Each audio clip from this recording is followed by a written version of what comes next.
বিমানবন্দরে পুলিশি অভিযানে সাবেক বিজিবি মহাপরিচালক মইনুল ইসলাম আটক।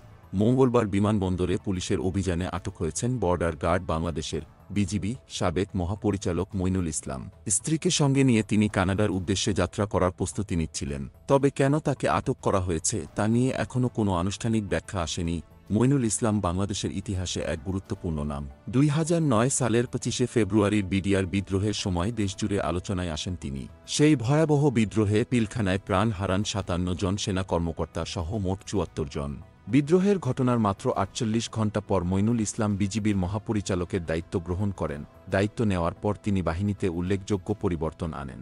নতুন ইউনিফর্মের নকশা চালু করা থেকে শুরু করে বাহিনীতে একটি গোয়েন্দা ইউনিট সংযোজনের মাধ্যমে তিনি বাহিনীর কার্যক্ষমতা বাড়ানোর উদ্যোগ নেন। তার নেতৃত্বের দক্ষতার স্বীকৃতি হিসেবে তাকে লেফটেন্যান্ট জেনারেল পদে উন্নীত করা হয় এবং সেনাবাহিনীর সদর দপ্তরে জেনারেল স্টাফ হিসেবে দায়িত্ব দেওয়া হয়।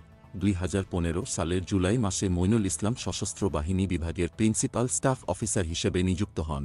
পরবর্তীতে ২০১৬ সালের ফেব্রুয়ারিতে সেনাবাহিনী থেকে অবসর গ্রহণ করেন। এর আগে তিনি জাতীয় প্রতিরক্ষা কলেজে আর্মড ফোর্সেস ওয়ার কোর্সের প্রধান প্রশিক্ষক হিসেবে কাজ করেছেন।